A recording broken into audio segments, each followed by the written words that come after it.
changed a whole lot.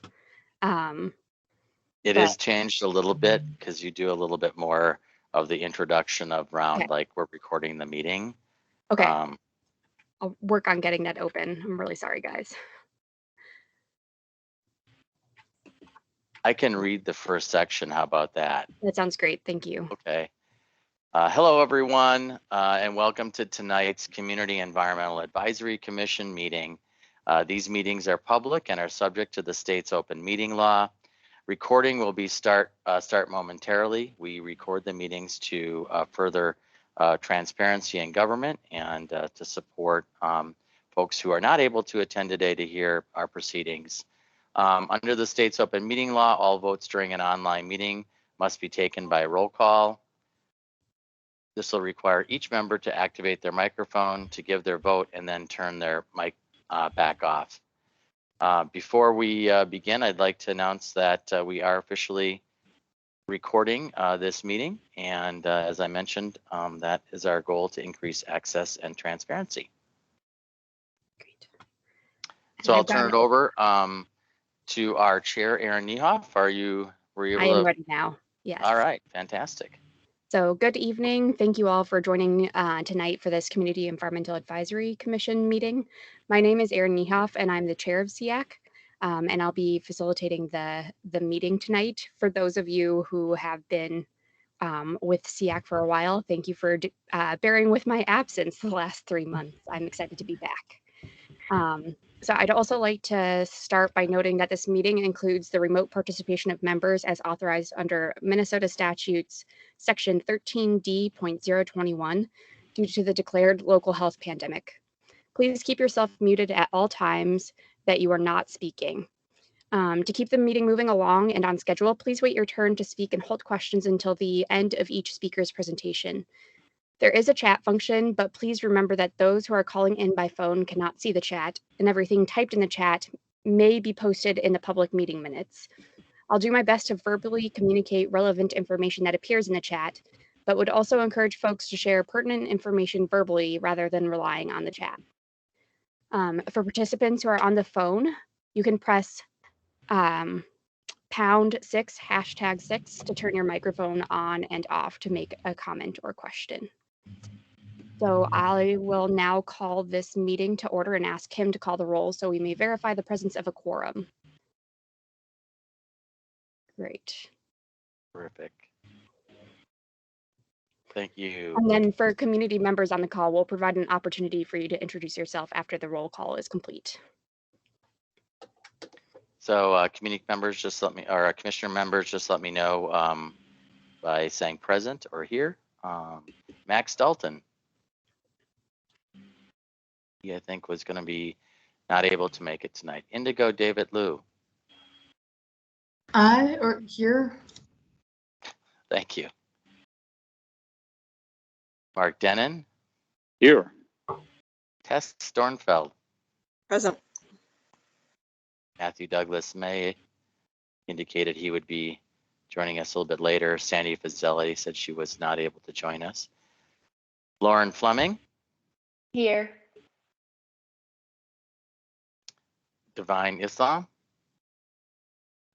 Present. Leslie Jackson. Here. Anna Johnson. Here. Toya Lopez.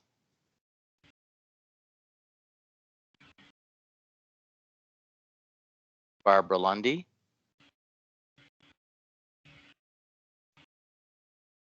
Nick Minderman.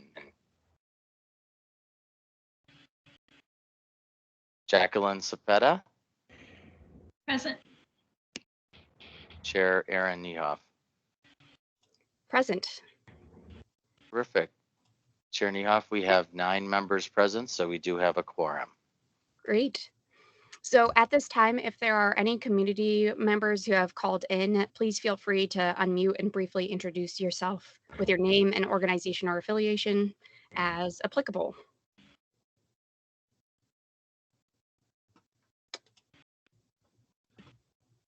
And this is my first time also using Teams in the browser version, so I'm having a much more difficult time with saying who all is here.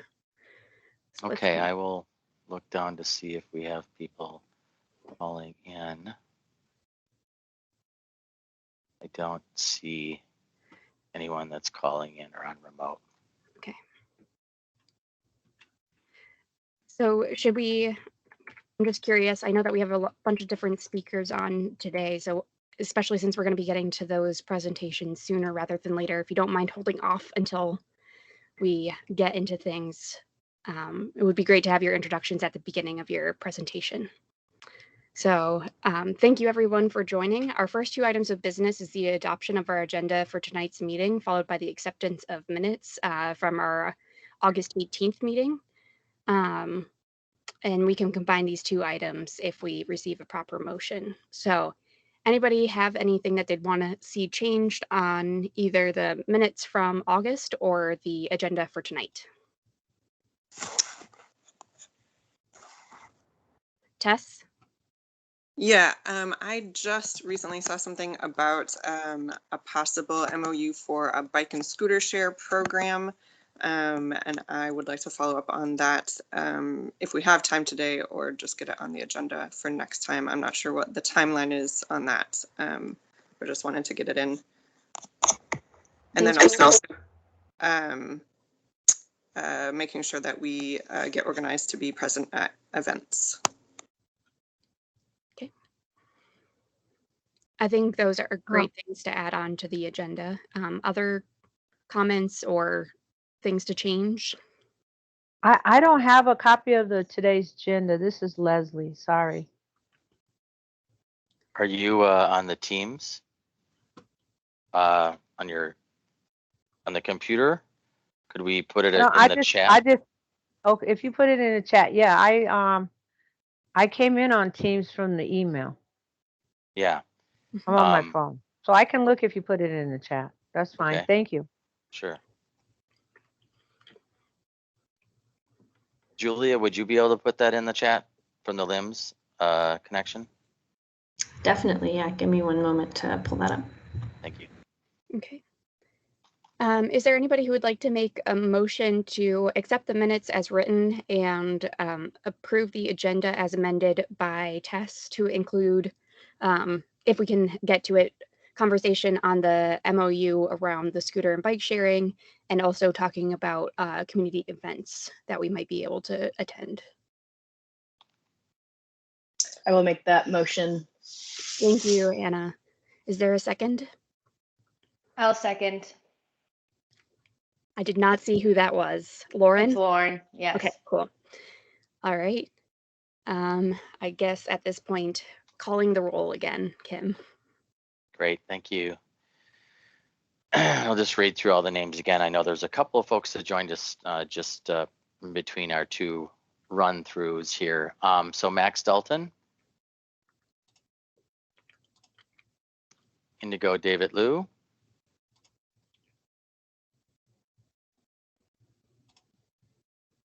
Mark Denon. I'm here. Oh, yeah, we're gonna yay or nay. Sorry. Oh, I'm sorry. Yay on that. Thank you. Tess Dornfeld, Aye. Matthew Douglas May, Sandy Fazeli,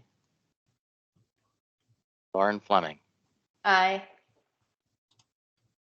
Divine Islam,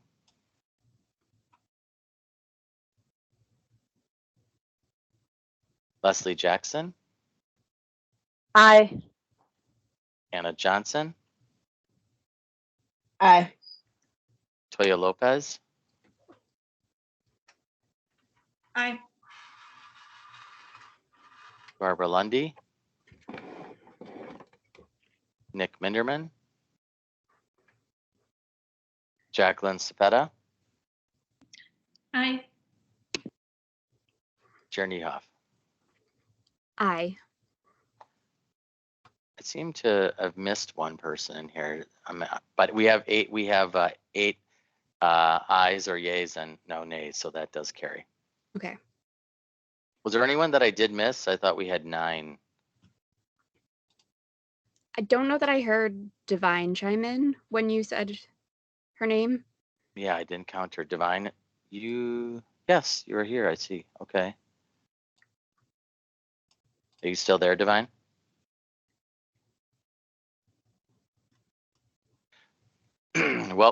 Well, she is marked in as being present, but so anyway, there is 8 votes for that, and that motion carries.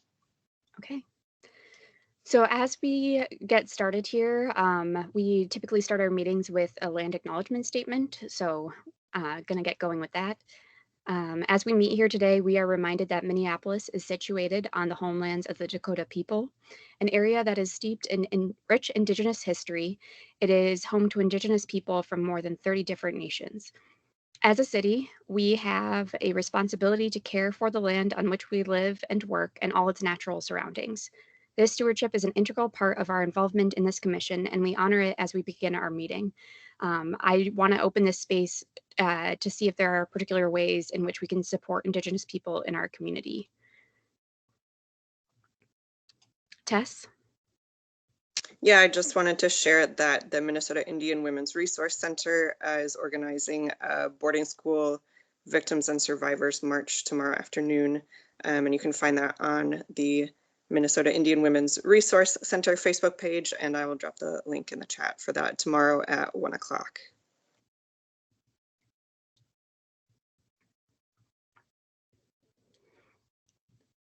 I know that this has broader implications, but following the case of Gabby Petito, just thinking about all the Indigenous women who've been missing and haven't had necessarily the same amount of attention on their cases as Gabby has, and just thinking about the people who are missing who are Indigenous or people of color who haven't necessarily gotten the same amount of media coverage.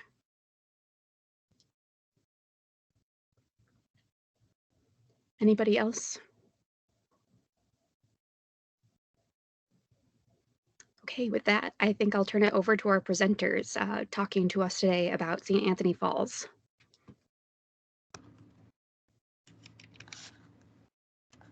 And I don't know, oops. Oh, you're muted, Kim.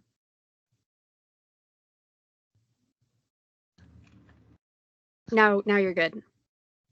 Okay. We do have the slide presentation you sent over teed up that we could go, or if you wanted to, I believe you have access to share your own screen if you want through the little button just to the left, the up arrow to the left of the leave button. Would you like us to pull up your presentation, or do you want to do that? I can share it. Just one moment. Okay, perfect. Thank you.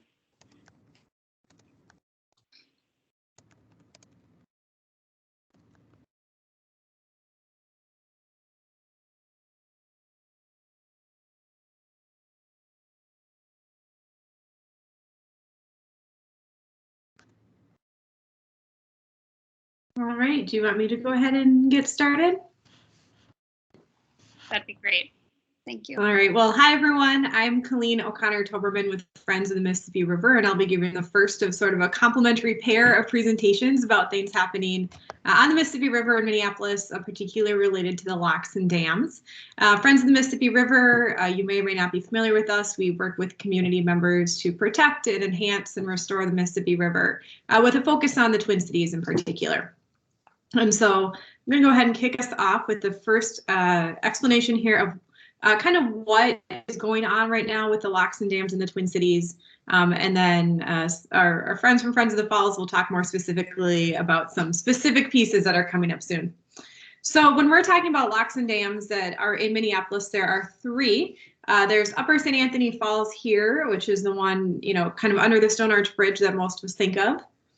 Go ahead and show the next one, which is Lower St. Anthony Falls. This one is just downstream of Upper St. Anthony Falls. It's a little bit more hidden down there in the river, but that's the 35W bridge in the background as you look downstream. And then we have Lock and Dam number 1, which is often called the Ford Dam. This one stretches between Minneapolis and St. Paul near Minnehaha Falls and Hidden Falls Park. And most people, if asked what they think these locks and dams do in the Twin Cities, they would say flood control is their primary purpose, but that's actually not correct. Locks and dams have minimal flood control functions for the most part. Most of them were actually built to enhance navigation, to make it possible for commercial traffic to travel up and down rivers and navigate over waterfalls or other drops in river elevation. And right now, these 3 locks and dams in the Twin Cities are being considered for different uses because they no longer serve commercial navigation. So in 2015, the Upper St. Anthony Falls lock was closed to prevent invasive carp from being able to get upstream into the Mississippi headwaters. This meant that there's no longer any commercial shipping in Minneapolis. The head of navigation used to be Upper Harbor Terminal and other sites in Northeast and North Minneapolis. But now commercial shipping traffic stops in downtown St. Paul. And so these 3 locks and dams that are upstream of that are no longer serving barge traffic. And so the Army Corps has been directed by Congress to conduct what's called a disposition study, which is a process to examine the costs and benefits of federal projects no longer serving their authorized purpose. So in this case, that purpose is navigation. And so Congress is the Army Corps is working through 2 disposition studies right now. The first one that's underway is for Upper St. Anthony Falls, and our other team will talk more about that in a minute. And then the one that's coming up, probably starting next year, will be for Lower St. Anthony Falls and Lock and Dam number 1. You can go ahead and move to the next slide. I'm going to mention one thing about the St. Anthony Falls area before I go ahead and talk a little bit about the ones downstream. We'll have more information about this later, but I did want to mention the cutoff wall because this piece of the issue was recently featured in a really in-depth Star Tribune article. And so people might have seen it and have questions about it. So St. Anthony Falls, as you may know, is held up by a concrete apron. The actual limestone under there is very erodible and at risk of crumbling. And so years ago, about 150 years ago, it was stabilized with a concrete apron. Underneath that and slightly upstream is what's called a cutoff wall, which is a 40-foot high wall that's underground, made of solid concrete, meant to hold back the falls from eroding further. And one thing that's been an interesting discovery or realization in the process of considering the future of the locks and dams is that it's not entirely clear who owns this wall and whether it's been inspected or maintained regularly. At Friends of the Mississippi River, we believe that the Army Corps, who built the wall, should be fully responsible for it. They're, the most suited party. But in the meantime, we at least hope to see study of the ownership issue as well as study of the wall's condition and make sure it's being maintained and inspected regularly. And later you'll hear more about how that connects to some of the other lock and dam infrastructure, but wanted to cover that one since it's been in the news. It was also on a TPT Almanac last Friday. We have Jeff here from the Minneapolis Convention Center. Jeff, did you have anything to add? You've been involved in this issue too. Thanks. Yeah, Jeff Johnson with the City of Minneapolis. I work with the City Coordinator's Office and oversee the Convention Center and some of the other downtown assets, but also have been working on all things Upper St. Anthony Falls here for the last few years with the Mayor's Office. And I think similarly to what was said, we also believe, the city believes that the Corps should continue to be engaged in this area and engaged in the cutoff wall, just because of all of the regional infrastructure that is at risk if something bad were to happen. And we actually just started a meeting, which will meet about every 6 months, with all of the different entities that have some level of observation or inspection at this area. So Xcel Energy, MnDOT, the City of Minneapolis, our Public Works group, and many others are engaged in this and making sure that we understand who's watching what, who understands what and what information, and then sharing that information between those entities. So I feel like we're in a good place. No one has really thought about this in 150 years, and so we're trying to get up to speed at this point. Thanks, Jeff. Let's go ahead, and talk about these disposition studies. So in a little bit, you'll hear more about the current study underway for Upper St. Anthony Falls and why it's so important that that lock and dam remain in the river. You know, in general, a lot of people are really interested in dam removal, and we'll be talking about that potential for these 2 downstream locks and dams. But the infrastructure at Upper St. Anthony Falls is extremely important. It's preventing a lot of erosion that would endanger our water supply intakes, endanger major infrastructure like bridges. And so we're kind of talking about these 2 different studies separately because they sort of have 2 different tracks. But starting this coming year, the Army Corps is going to be doing the disposition study for Lower St. Anthony Falls and Lock and Dam number 1, and they will be doing that in conjunction at the same time. And what they'll be doing is looking at potential futures for the locks and dams, and kind of weighing in their mind the costs and benefits of these different outcomes. So the range of outcomes will range from everything from, you know, no action, everything stays as is. The Army Corps continues to own and operate and maintain these structures despite their relatively minimal use. All the way up to dam removal, where, you know, the dams are completely taken out of the river, and things in between, like maybe some of the structures stay but move into other ownership and things like that. Mandy, you can go ahead to the next slide. I think I just covered this. So potential outcomes are really on a range. Go ahead. So a lot of people are really intrigued by the concept of dam removal, and I'll be clear that Friends of the Mississippi River does not have a formal position on whether we think these dams should come out. There's a lot more study and community engagement and conversation that needs to be done. But it's probably true that removing the dams would have some significant environmental impacts. And so American Rivers, which has a very pro-removal position and does nationwide work on river health and dam removal, did a bit of work to figure out what some of the potential benefits could be if the dams were removed. So if we removed both Lower St. Anthony Falls and the Ford Dam, we would reconnect 39 miles of river to a more natural flow. We could restore the river bottom to create some big river rapids, which are a very rare type of habitat that would probably serve a wide variety of species, particularly things like mussels, fish, but also things that use the river bottoms like birds. There would be a more natural floodplain along that section of the river through the gorge, which might also impact recreational opportunities. Some pros there, some cons. You know, some sports would become easier or more appealing, like perhaps, you know, paddling or tubing on the river, maybe more fishing. But the rowing clubs would have to be relocated, and so that would be a significant kind of loss, I think, for that part of the river. Go ahead and move on. These are a couple of renderings that were done to give you a sense of what the rivers would look like without dams. It's really hard to envision the Mississippi River being different than the way we know it now, but historically was a much more rapids type river, so shallower, faster flowing. It had a lot of rocks, limestone, things like that have now been removed to facilitate commercial navigation. And so restoring that would make the river look pretty drastically different. Go ahead. But like I said, it's not necessarily all great or all difficult news when it comes to considering the future of these locks and dams.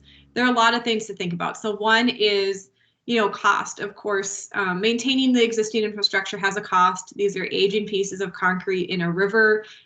Rivers erode. Rivers are difficult on whatever structures are trying to withstand them. So there is a cost to keeping it, but removing it would also be a significant one-time cost. It's a big project. And then you have to restore the river bottom as well. And so, you know, we also have to think about the kind of cost priorities. You know, where would this money come from? Are there other spending priorities? You know, how does it relate to other goals for the river, for the environment, for the cities? You know, how do you balance equity considerations and needs elsewhere in the city or in other parks and water bodies? So it's a big question, and this is where Friends of the Mississippi River really hopes that there'll be a lot of exploring with the community about what these options are and you know, what, just weighing those pros and cons. As I mentioned, you know, if the dams were to be removed, the flatwater rowing that's really valued by the University of Minnesota and Minneapolis rowing clubs would no longer be possible in this section of the river, and those clubs would need to be moved either upstream of Upper St. Anthony Falls, so into north and northeast Minneapolis, or downstream closer to downtown St. Paul. So, and of course, they would need financial assistance to make that possible for them. Both of these dams also do produce some hydropower, and so that's another consideration. It's a relatively modest amount. I think that there are probably, plenty of opportunities to replace that with other carbon-free sources, especially in the coming years. But it is another calculation that we have to consider. It's even possible that, for instance, Brookfield Energy, which currently operates the hydropower plants at the dams, would be interested in taking ownership over the Locken Dam in order to maintain their ability to use it for hydropower. They've said publicly that that is not the case for Lower St. Anthony Falls. The math there doesn't work for them, but they haven't said whether or not Locken Dam number 1 would be a sensible thing for them to own in order to maintain their hydropower access there. Next slide. So here's what to expect about what's going to happen. I'll be open about the fact that the Army Corps of Engineers is not strong at public engagement. That will surprise no one. Not really their strength. And so there will be opportunities for the public to weigh in within the Corps process. But I think that if people are interested, that some of this is also going to need to happen outside of the Army Corps' own engagement process. So the first thing that we'll see the Army Corps do is what's called a scoping process, where they're going to lay out what it is that they're planning to study in the citizen petition study, what kind of alternatives will be on the table and how they're going to examine those. That will probably come in early 2022, but we don't know for sure. And there will be a public comment period as part of that. And so Friends of the Mississippi River, for instance, will be encouraging the Corps to take a really close look at the pros and cons of dam removal to make sure that that potential outcome, which is, really big, rather unique, would be like one of the biggest dam removal projects in the world, that gets a solid review. It'll probably take at least a year after that for the Army Corps to issue their draft report, where they share how they've examined these alternatives and recommend one. There's another public comment period there. And then there's a final report with their final recommendation about the future of these structures. After that, it's not like the Army Corps can usually act immediately on whatever has been recommended. Oftentimes they will need congressional action to follow through on the recommendations of that report. So that might include authorization to do something like sell property. It might include funding that's needed. So Congress also has an important role to play in following through on what the Army Corps recommends or not following through on it. Go ahead and go to the next slide. Most importantly, Friends of the Mississippi River and some of the folks that we're working with on this, like the National Parks Conservation Association, we know, like I said, that the Army Corps is not going to reach everyone in the Twin Cities with important news about what may seem like a pretty arcane process to a lot of people, but it's actually really, really important when it comes to understanding and thinking about the future of the Mississippi River. So we also want to be talking to folks. We want to be facilitating conversations and carrying out community engagement to supplement what is going to be coming from the federal government. If you know groups that want to talk about the future of locks and dams, want to think about the health of the river, we would love to talk to you. We would love to do presentations or hear community members' feedback, especially if you know folks who might be affected by changes to the river but might not be thinking about them or have them at top of mind. Please don't hesitate to reach out. This will be a multi-year process, and we would definitely love to be in touch with folks. So my contact information is there. And I'm going to hand it over for our other presentation, but we'll do some joint Q&A at the end. So if you have questions, I know there's a lot of information in a short amount of time here. Feel free to put them in the chat, and then if they're not addressed in the presentation, we can read them out loud and answer them at the end. Thank you.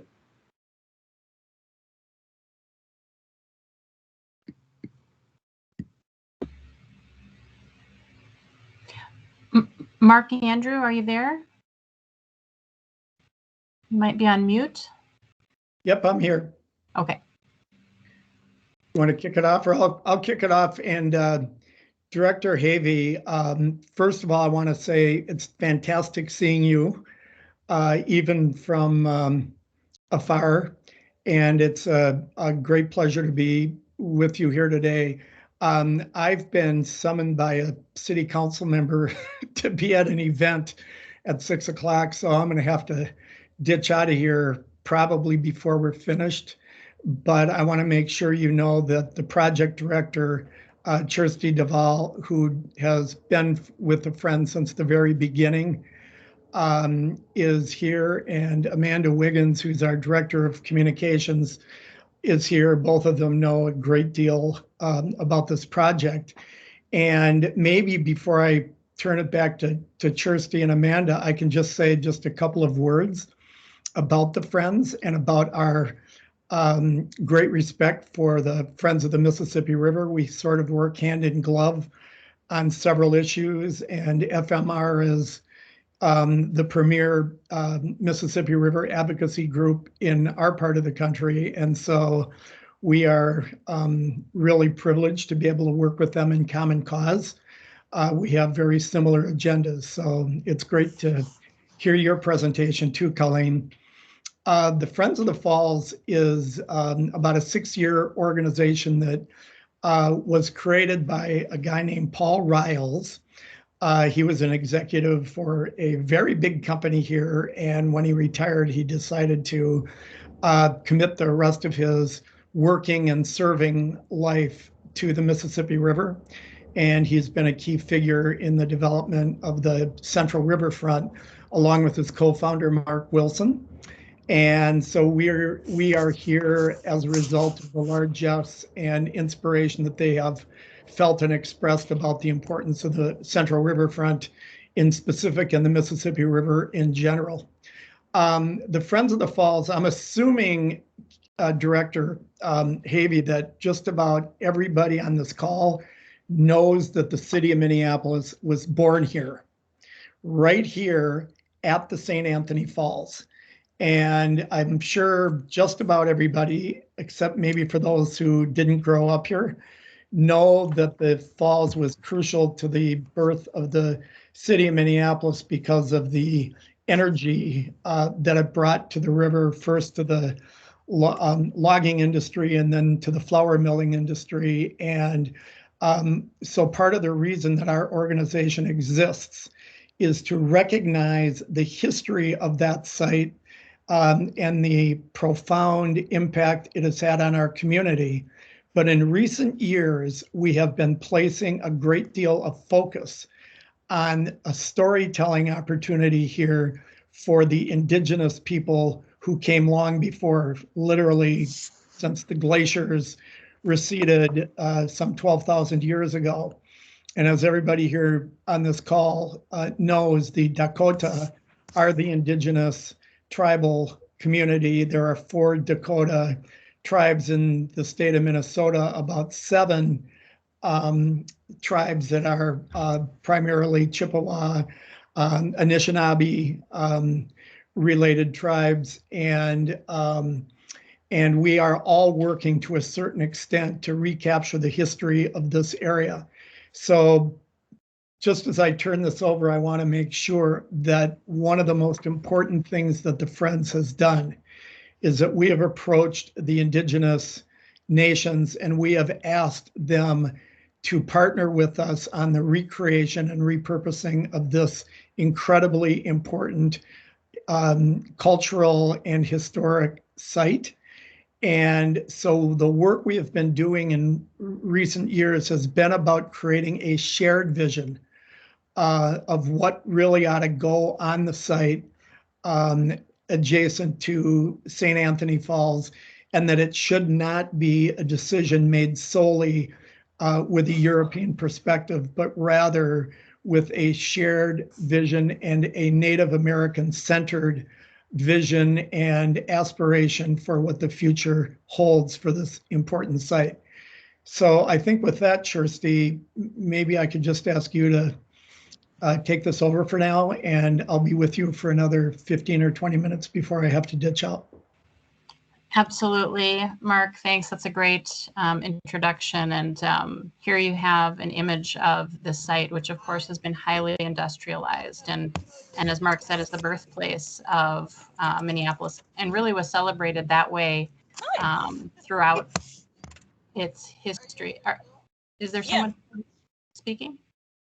You're talking about the dam and how they're trying to replace them. Oh, is someone else speaking? So in any case, as Mark said, here's an image of this highly industrialized place, and we all know the history of the milling and the sawmilling and so on. And what is no longer visible is Spirit Island and the Natural Falls, which were a very significant site for Dakota people, and that really has become central to our project. If you move to the next slide, Amanda.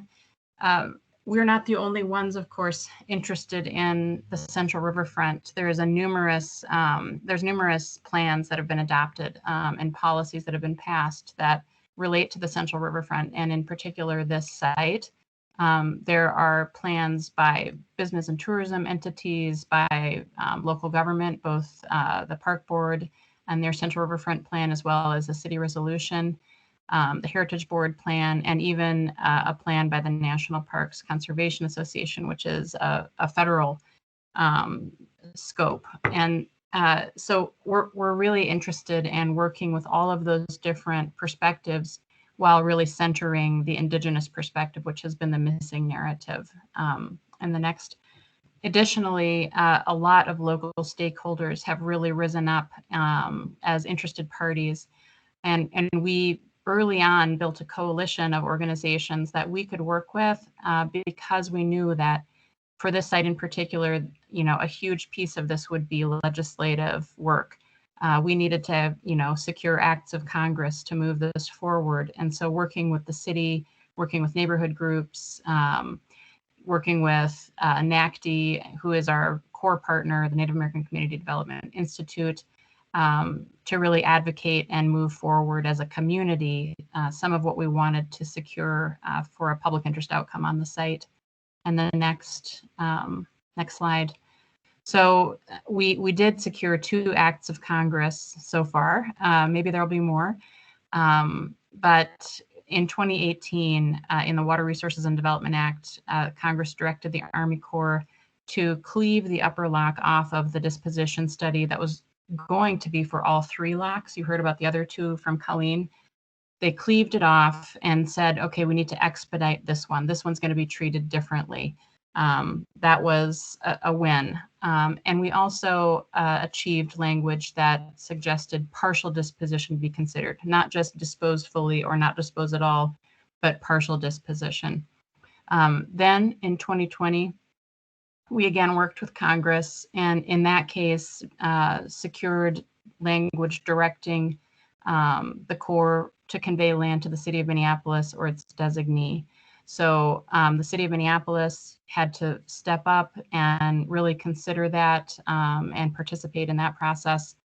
We're still working with the city. I'm speaking to you now to move the process forward as well as with the Park Board. And we also secured language identifying that there really would be a public interest outcome on this site.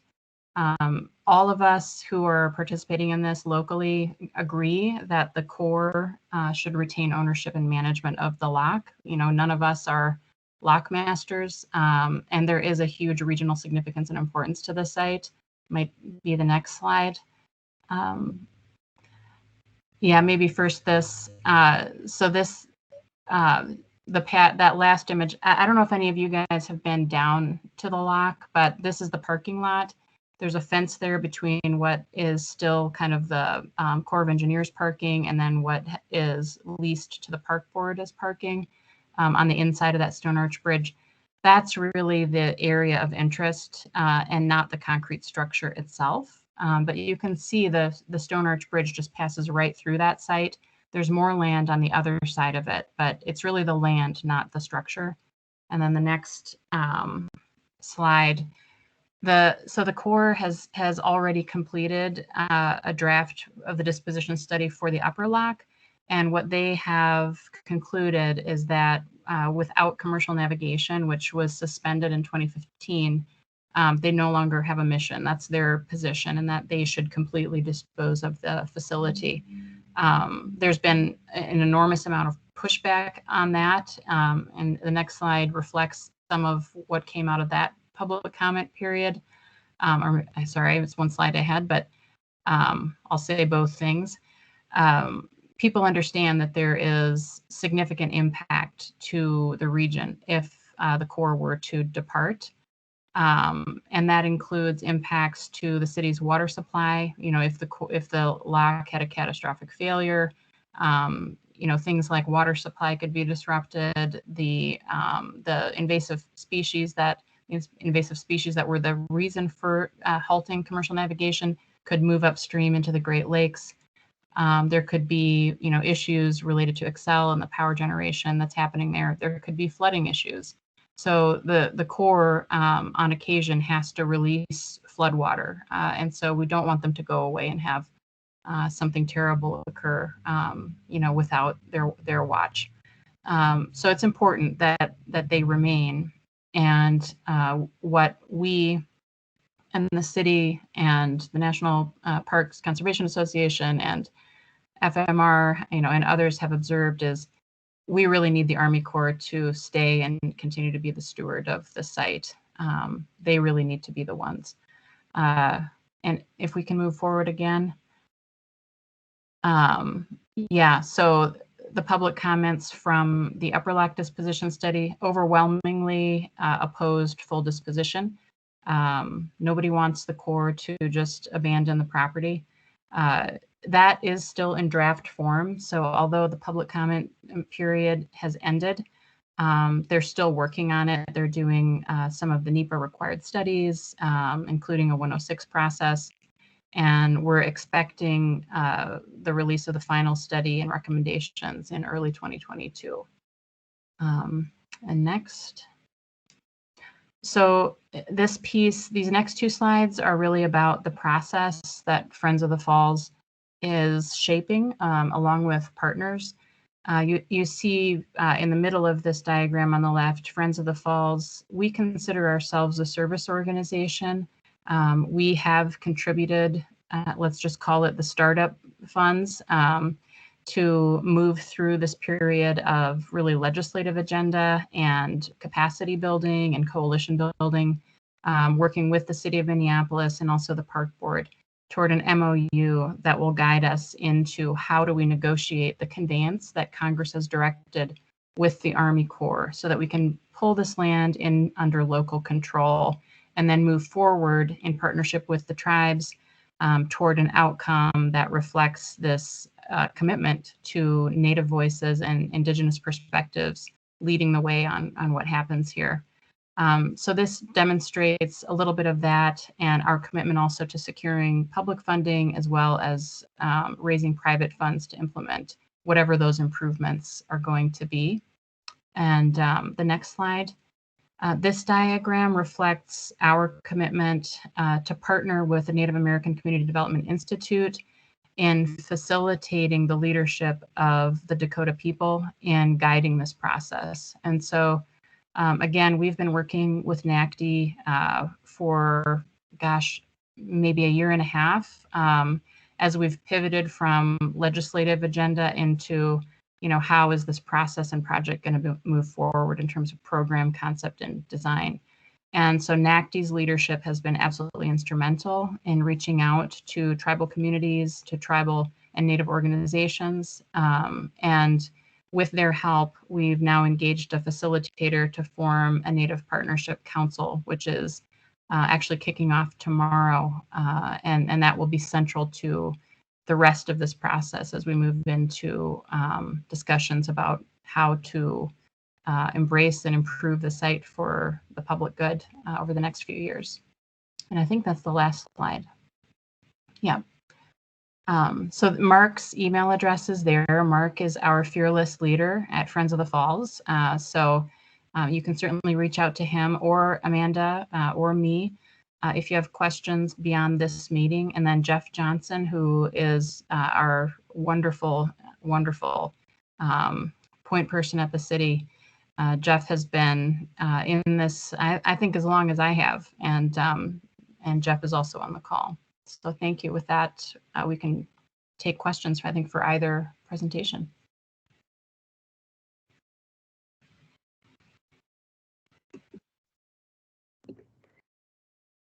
There were a few questions that came in through the chat, and I saw that Colleen started to answer at least one of them. So just to start with the one that I'm seeing first here, What would this mean for Asian carp? I know the locks were closed to prevent the spread of carp up the Mississippi River, so I'm wondering whether that's still a consideration. Yeah, I can take that one and answer more thoroughly. So I did put a link in the chat to some articles for those who can see the chat. If you go to fmr.org and use our search box and search for carp, that would be another way to find those if you can't see the link. Invasive carp that originate in Asia are creeping up the Mississippi River upstream, and they are incredibly destructive to both ecosystems and recreation. Right now, the carp population has only made it to southern Minnesota, near La Crosse. There are populations down there that have been caught, tracked, monitored. It's not quite clear if they're the density needed for breeding in Minnesota yet, but they're a really serious threat to the river. And if they get further upstream and into, you know, almost every tributary in the state, we're talking about some really, really significant destruction.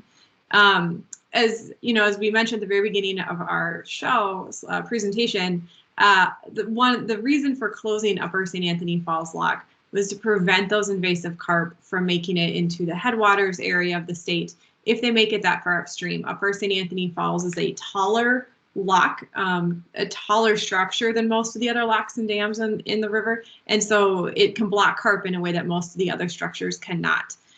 This includes shorter structures that cannot block carp, include Lower St. Anthony Falls and Lock and Dam number 1. So those, removing those or keeping those probably wouldn't have a big impact on the travel of carp upstream. There is one other lock and dam in southern Minnesota that has some potential to be a good barrier as well, but it's going to take a lot of different strategies to keep carp out of Minnesota waterways. And of course, we would hope that they never make it to downtown Minneapolis, because once they're in downtown Minneapolis, they're in the St. Croix, they're in the Minnesota, they're in Minnehaha Creek, they're in many of the waterways that we hold dear by that point. So hopefully they will not ever reach the Twin Cities in a solid population, but they could. I see a hand raised. Do you want me to take that question, or do you want me to keep working through the ones in the chat together? Well, let's go with the hand raised one, and then we'll go back to the chat. Leslie, do you want to hop in? Thank you. Hello, and thank you for the presentation. I have a question. Is there an option, because you keep saying the Army Corps is responsible for this property, and it sounds like they basically kind of abandoned it? I don't know. I've seen it several times, but is it an option for you to purchase this property? And if you did lock, if it was your plans the way it goes, what's going to happen to the flow of the water? I know it's going to change the impact, because it does create a different movement with the river. And have you even considered that if we did get overflows and things like that? Because we are known to have overblanks and flooding along those shores of the Mississippi. And I'm just looking at long range goals, but just to please answer the question about the purchase of the property. Thank you. Yeah, I can take that one. And, you know, actually, I don't think we'll even have to purchase the property. I think the Corps is going to convey that land around the Upper Lock directly at no cost. I will say, in terms of the lock itself, they would love it. They would absolutely love it if someone would take it off their hands. But it's such a huge responsibility. And I'm sure Jeff may want to speak to this as well. It's just so hard to imagine anyone being more suitable than the federal government to ensure that that kind of infrastructure remains in good condition and is operated safely, and, you know, kind of with a regional perspective, having to do with floodwater and so on. So I think, you know, that we really view that as something that the Corps is really well equipped to do at the Upper Lock. Now, I will say, I'll add this, the Lower Lock, there is a significant and very attractive, you know, for us locally, piece of land, which is, I don't know if it's about a 1/4 acre of shoreline right at the foot of Mill Ruins Park. That is something we should also pursue to really bring under local control. That would be a significant fill in the gap of the Central Riverfront for our regional park system. And Colleen, you may have more to add to that, but that's from me. The only thing I'll add is your question about flood control, Leslie. So the upper lock does indeed manage flood control to some extent. So that's another reason why it's important for that to stay there and to be operated and maintained in the public interest. The next two downstream locks really don't have a lot of flood control function. They're holding back water and making the river deeper and kind of a more still pool than they would if they didn't exist. But the flood control ability of Upper St. Anthony Falls would be sufficient to make sure the Twin Cities continues to be served with that need. That's where most of it's happening right now, and it's actually fairly minimal. It does get used for that, but not as often as one might imagine. Thank you. I think connected to this, and then we'll go back to the other question that's in the chat from Mark, but Tess asked if the dam removal were the outcome of the Army Corps disposition study, would it be the Army Corps that would undertake that? Who would be the ones working on the removal? That's a good question. It could depend. The Army Corps could indeed be the body to conduct that work. There is also a tactic that, like I said, American Rivers, who does dam removal work across the country, has used, where they buy dams that the Army Corps is looking to sell, hold them in a trust, and then raise the money to fund and carry out removal on their own. So it's a little hard to say exactly how that would happen because there's a few different ways that it's happened elsewhere. Okay. Anna has her hand raised. Thank you all for your presentations. It's super informative and just really good to know this is all going on. I'm just thinking about I really appreciate the incorporation and working directly with tribes to figure out a vision that they fully support for the river. And I'm just thinking about like the process and the risk for things to go sideways and for, you know, developers to win the day again in Minneapolis. And I'm curious about what you see as sort of like the biggest risks in the process for that to happen. And if there are any sort of policy or organizing or just like how that might be prevented. I think it's an insightful question, and we've actually had a lot of internal conversations with NACD, our partners, on this issue, and the importance of really helping everyone to understand that bringing us together is actually a positive thing. And you know, it's so easy to imagine it becoming a conflict or, you know, opposing sides of an issue. But everything that we're doing and the conversations that we're having are really focusing on the benefits of partnership. And I do think that will prevail in the end. You know, Robert Lilligren, who leads NACD, formerly was a city council member. He's now a Met Council member.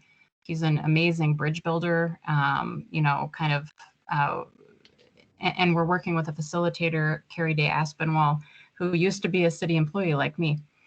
She was with Neighborhood and Community Relations. So there's just such an incredible wealth of knowledge on our team about about how to build bridges. And so, you know, will we encounter turbulence? It's certainly possible, but we've got great advisors and participants in the process who know how to navigate those turbulent waters. And so we're really counting on their leadership. Awesome. Thank you. And then there's also Mark's question from the chat. If the dams were removed, what would be the downstream impact caused by erosion of accumulated sediments and the release of contaminants, nutrients, organic materials in those sediments? It's a really good question. I'm happy to take that one. Looks like Mark Mark is here. Okay. The Mississippi River does carry a lot of sediment, and it's a mix of, you know, sediment from natural forces of erosion as well as sediment from human-caused sources, including particularly agriculture runoff. And extreme sediment can be bad for the health of the river. Right now, the Army Corps dredges the river to keep the channels navigable, and they dredge up to downtown St. Paul. And actually, the Twin Cities has often required more dredging than most other portions of the river, from what I understand. Right now, no dredging is taking place upstream of that because there is no commercial navigation. For instance, they used to dredge up into North Minneapolis and up to Upper Harbor Terminal, and that no longer takes place.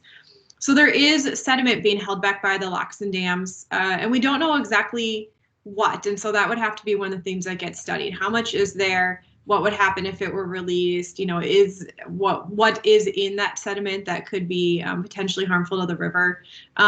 There's a significant amount of sediment that we believe is being held back by Upper St. Anthony Falls, which is another good reason to make sure it stays in place and stays well maintained to prevent that release of sediment downriver, which would then require more dredging to keep the river navigable.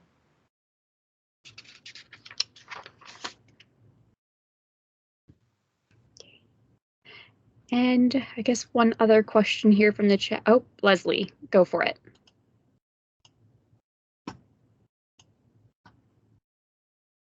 Sorry. It's interesting that you say you have these experts of managing this flow and this new plan that you have for the river when the people that are managing the land outside of the river aren't managing it. We have buffer laws. People aren't even compliant to any of these rules and regulations for the management of the land. I'm skeptical about the sediment back there.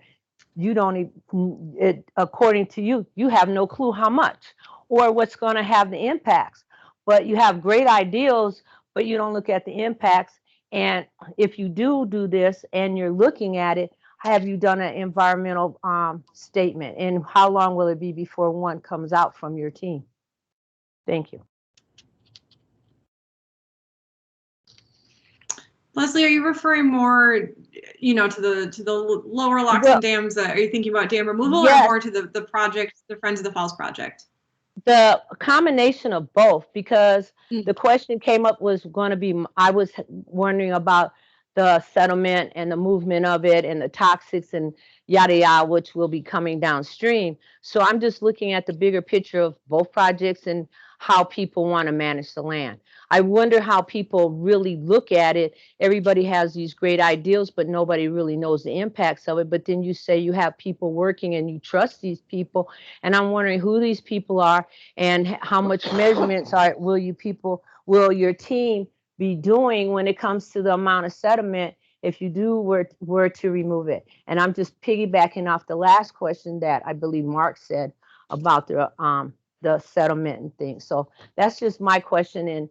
And when you're going to have these accurate numbers and stuff about how much this and that is going to cost. Environmental statement. That's all.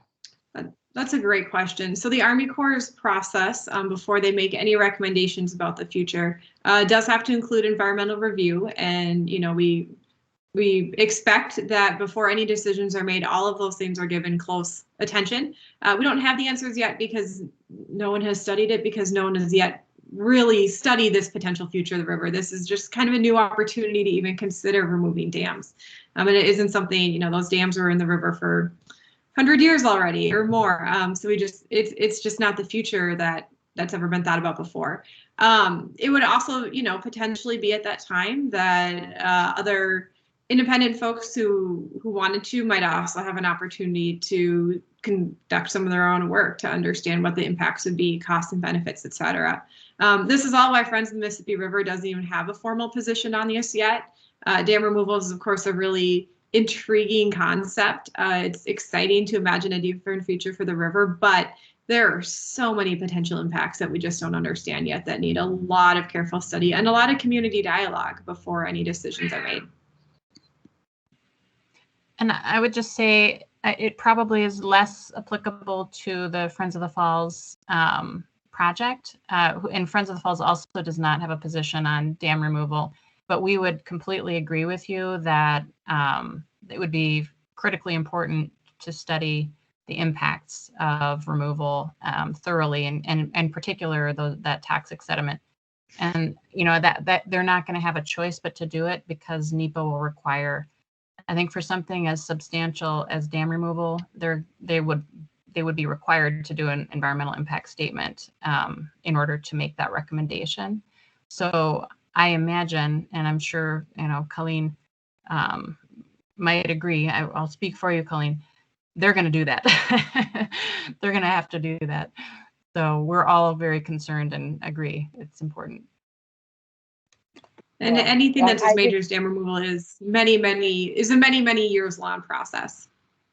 And when you do one, I hope you're not using a UAR, because that's just basic in general. And I like to see stuff that's more detailed, like the Upper Terminal Harbor.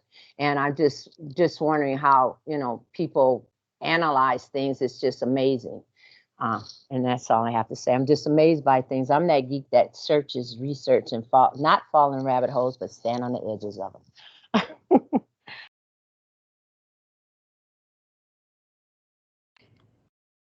So there's one other question here in the chat from Kim. How do these plans impact the park board's plans for the river? Just starting where we just left off, I know that the park board Central Riverfront Plan, oh gosh, I'm going to forget now embarrassingly the name of the park right below 35. What is it, Colleen? Oh my gosh, how embarrassing. Anyway, is they that came up where the with, boundary for Mississippi Gorge Regional Park is? Yeah, the one right by 35W. It starts with a B. Bohemian Flats. Yes, Bohemian Flats. Yes, so that's part of the Gorge Park. Yeah. Yeah, Bohemian Flats. I know that they designed alternative futures. One anticipating the river's natural return to rapids, and one that said, okay, it's still going to be dammed. And so in that case, they've anticipated it. And for our project, we're working closely with them. I mean, we kind of look at our project as Waterworks Park Phase 3. It's contiguous with Waterworks Park. And so the park board has been a really important piece of the stakeholder group.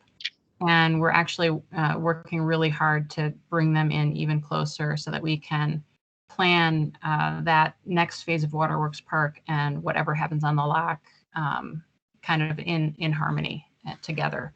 So they are crucial, and I think they would agree that they're crucial. So they'll be there. That's great, thank you. I did want to just also put out there what is the sort of ask of the city, and how, what do you think? Are you looking for support for a plan or a letter of support, or is there something coming up that is significant in regards to, lobbying state, federal, local government? So what's your ask for tonight, if you have one, or we're on an information tour, which is fine too, so. I don't know if Jeff is still here. I mean, I can speak to this, and Jeff may want to speak to it as well from the city directly.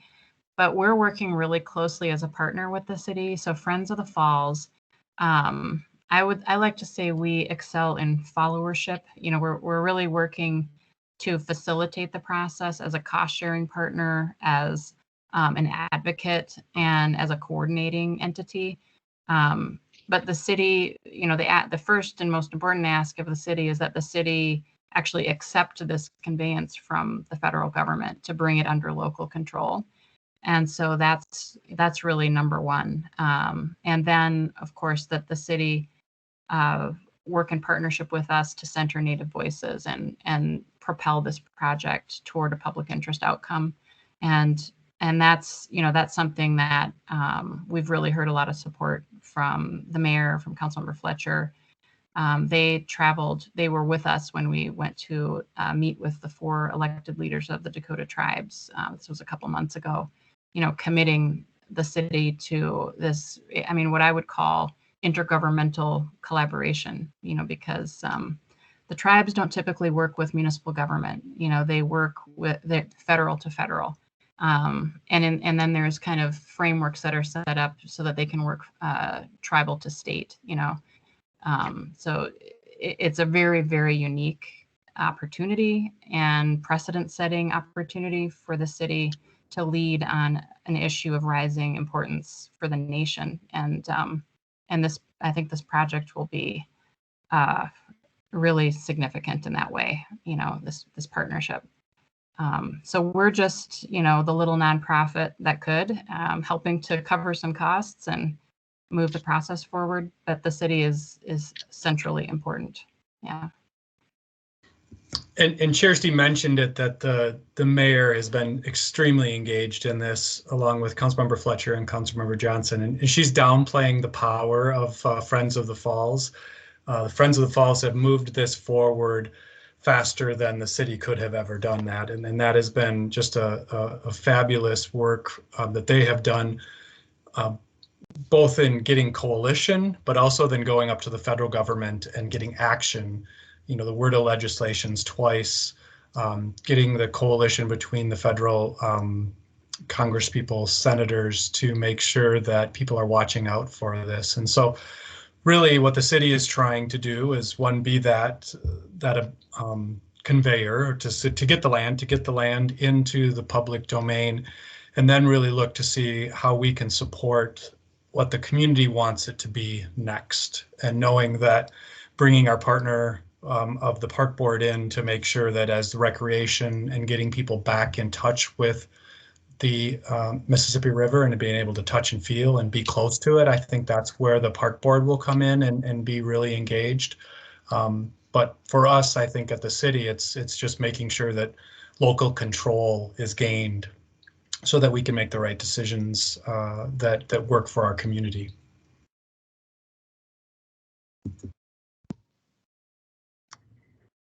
Okay, it looks like Mark has his hand up, and I think that this might be the last question we take, or comment.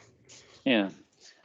So I too really appreciate this presentation, and thanks to everybody that brought it here. I had a question. If the city were to take on ownership for the dam and the locks, would the city also be acquiring liability for potential failures of the cutoff wall or other structures? And has that been evaluated and quantified? It has, and I don't think our calculator goes that high to quantify it, and that's why the city has said, one, we could never, as a city, take on that financial liability, that financial risk, and that two, thinking of others and thinking regionally, it doesn't make sense that one entity that has only looking out for their city, or one corporate entity that is only looking out for its shareholders, are the ones that are managing that lock and dam, the locks specifically, because they could make poor decisions that would affect millions and millions of others downstream all the way through the central United States. And so from day one, the city has said, we do not manage blocks. That is not something that the city does. That the Mississippi River is a national and regional resource, and that local jurisdictions shouldn't be making those types of decisions that can affect so many people downstream. But it would be billions of dollars to the city. And I know that I had said last question, but Tess does have her hand up. So Tess, turning over to you. Yeah, sorry, I was actually trying to type it in the chat and it's not letting me do that, but you can answer in the chat. Just wondering if you have any sense whether any of the tribal nations have sort of an initial position about dam removal, if that's something that has been brought up yet, just out of curiosity. Thanks. We have not talked about that with the tribal nations. I don't know if FMR has, but since our project is not assuming dam removal at the upper lock, it has not come up in our conversations. I don't know about others.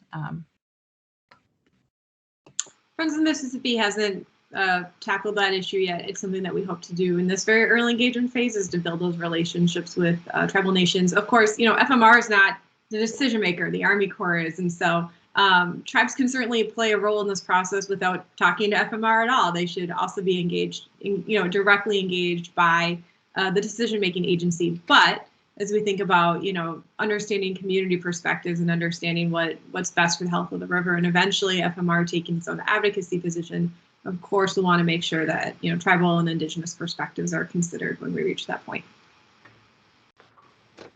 And I'll just add on to that, they of course will be engaged by the Corps of Engineers as just a requirement of the disposition study. They will be engaged, and the tribal historic preservation officers will likely be the ones to sit at the table and participate in that 106 process. So that is a requirement, and we just haven't had any conversations about it yet. Okay. Thank you very much for this presentation and helping us understand more about what's going on and what the process looks like. Tess, looks like your hand might be raised again.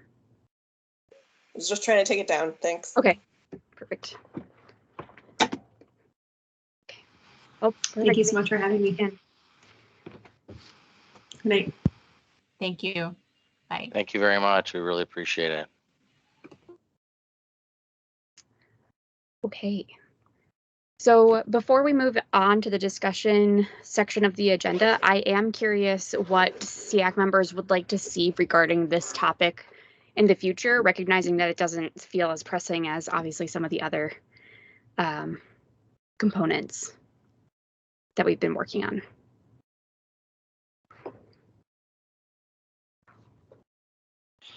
I think Leslie kind of summed it up. I think we just need to be made aware of the studies, the work, the analysis that's going on, so we have the opportunity to weigh in, when it might make a difference.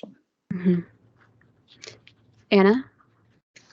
Yeah, I would agree. And I was going to recommend that we submit, like, when the study is open for the Corps, to take comments about what to study, as I think how the process is going.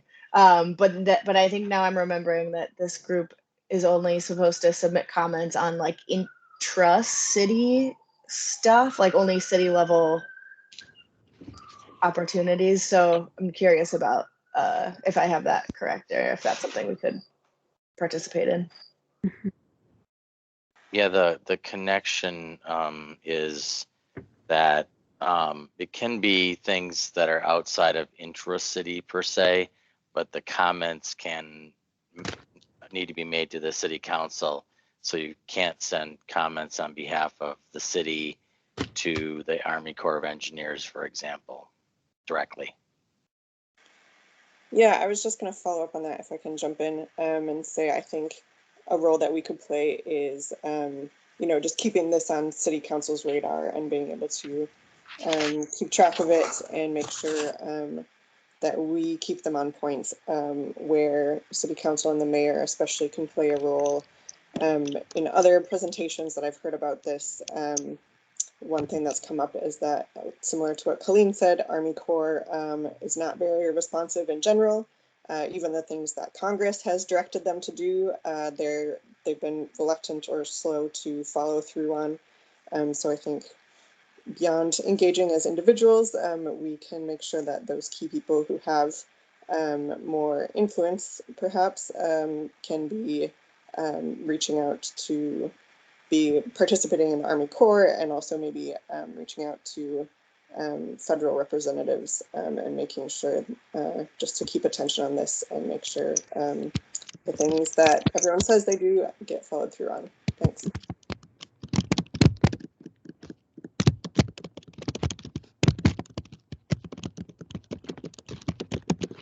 I'm just making notes about things that we need to keep following up on and make sure stay on radars. Any other particular comments when it comes to the Lock and Dam Falls presentation.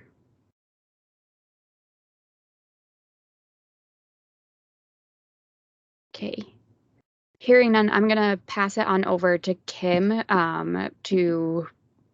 for part of this discussion around the 100% renewable electricity community-wide by 2030 blueprint.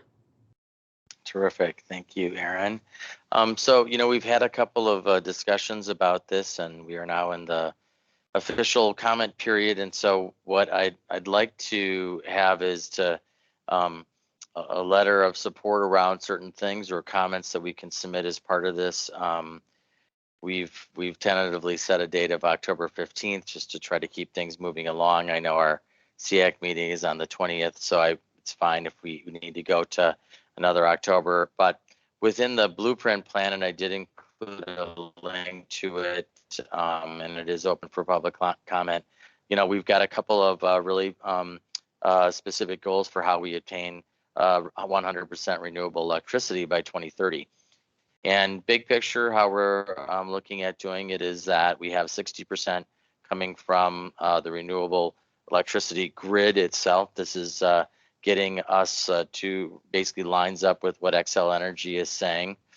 They're going to be at 80% carbon free by 2030, but that is actually including 20 to 23%, excuse me, nuclear power, which within this plan we don't consider to be renewable. And therefore, since the licenses are up shortly after 2030, I believe they're up in like 2033 and 2035, we don't include them because the city has taken a position not to have nuclear power as renewable. And so that means we get to 60% renewable electricity from the grid. And then we're looking at doing 10% renewable electricity from utility-based grid programs like Renewable Connect or something like that. And then we're looking at locally based solar, which really is made up of community solar gardens and rooftop solar, making up a combined total of 30% of our renewable electricity for the community. So that's kind of on the high level basis. That's what we're looking at doing from the local level. But the plan also goes into recommendations in regards to the overall grid system and accelerating what Xcel Energy is doing within the integrated resource plan. And that includes shifting forward the amount of solar energy with battery storage that's going to be done. They're not showing really much of any of that pre-2030. And we really feel that if they did that, one, they could decarbonize the grid faster, but two, they would also not necessarily have to go forward with building an additional 2 natural gas peaker plants, which are sort of the trade-off between the Becker big natural gas plant, is that they want to build 2 smaller but very similar natural gas plants to sort of be the foundation power, backup power, and that would come in by 2030. We're saying accelerate the amount of utility scale solar from like the mid 2030s to 27 to 2030. So obviously trying to get them to move faster, better. We're also asking for more freedom within the distribution grid. So there's a number of strategies really asking on regulatory. Just like net metering, we should be able to access Xcel's distribution grid. You can have access to it if it's under 1 megawatt, but otherwise Xcel basically has complete control over determining who can access their distribution grid, which basically makes up the entire 7-county metro area. So you cannot put anything in without basically regulatory or Xcel's approval.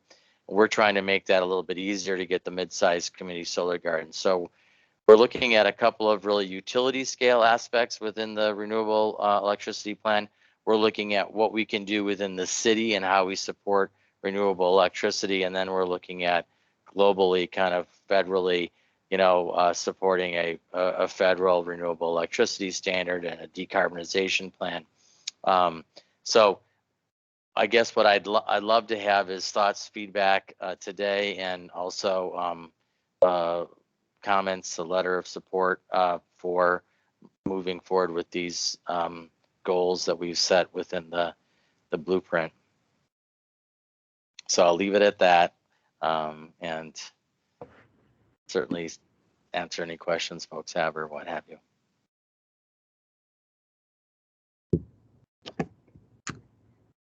So I'm going to open up the floor here to other SEAC members. Just because I haven't been involved in a lot of the conversations over the last few months, I am curious what sort of next steps as we might want to take as a commission.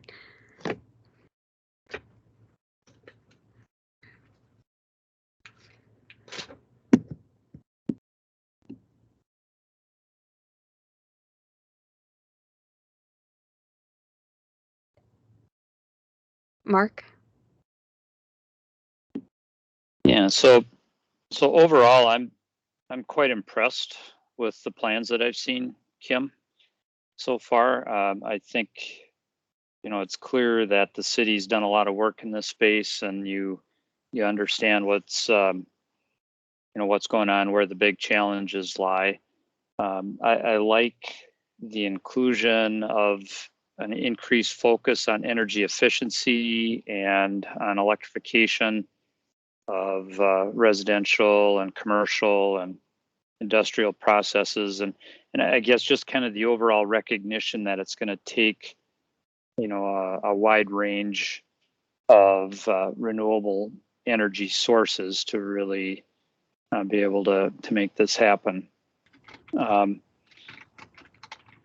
I guess a question I had is, when you say 100% renewable electricity, is that on an annual basis or is that on a real-time basis?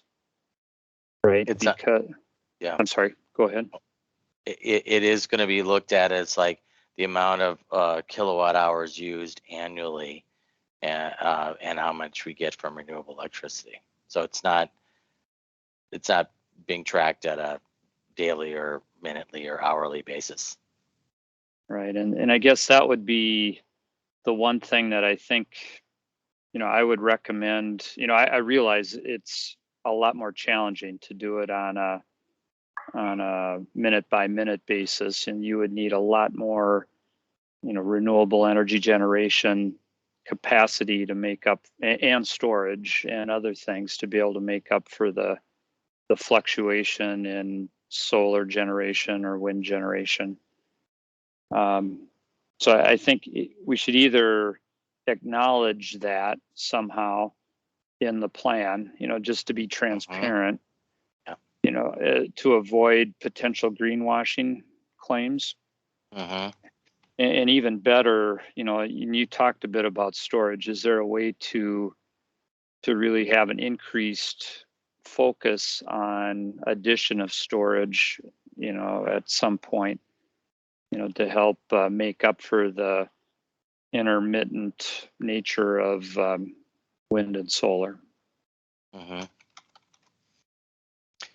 Yeah, those are very good points. Yeah, I think that's absolutely right. We should be clear about how we're tracking it. So yeah, just to be clear, just like as we do with how we come up with our actual greenhouse gas emissions, is that we get all of the kilowatt hours that are generated, and then we get the amount of renewable energy that makes up the grid. We add in local energy that we take out of the grid mix, and then add back in as the local entity component of it. And then it's multiplied by the carbon intensity factor of it. So we come up with our emissions that way. Same with gas, except for it's a little easier because we just have more or less one calculation, the carbon intensity of a BTU of gas, and multiplied by how much gas is being used within the city. So we do get that from the utilities, and of course track it as an enterprise even more precisely. But you're right, it is not, it doesn't go in that closely. So we would be potentially using, if there's fossil gas or coal, whatever, nuclear on the grid, we'd be using it at the times when we are not being provided solar or wind energy. We do what the second point you had made was about the, help me remember what was the second point? Was that on storage? Oh, right, or- storage. We didn't include storage which we may reconsider at least putting it in as a caveat, mainly because we were talking about how we're producing 100% renewable electricity, but it's sort of like storage is not technically producing electricity, but it's a means to produce 100% renewable electricity. So some of the comments we've been getting consistently are around, we don't have discussion about how battery storage, plays a role in this, and we didn't go into that because it's still quite a ways off. So it's sort of sort of looking into the crystal ball. But I think it's worthwhile now that you are one of several folks who have where does battery storage fit in this? There's obviously a missing link here. It's not like we forgot about it. It's just we don't include it because it doesn't actually generate renewable electricity. But that was a decision that was made some time ago about how we would look at the blueprint. So definitely need to reconsider that too. Thank you. Mm-hmm. So Kim, when is it again that you need comments by? October 15th, ideally, but I know the meeting is the following Wednesday. So I'd love to, if you wanted to, we could bring it back, to kind of look at, have a shared Google thing or something. People have comments on that, but overall it'd be great to have obviously comments from SEAC on the plan, because we will be bringing it forward to council. SEAC members, how would you feel about me putting together a Google Doc so that if there are particular questions or comments that you have, as a group, we can kind of drop those in there, and I'll work on formulating it into a letter, a draft of which I can end up sending to Kim ahead of our October meeting, recognizing that we'll have an official one after our October meeting. Fingers crossed. So we would end up approving any sort of changes to the draft and stuff at the October meeting. Does that sound okay to folks?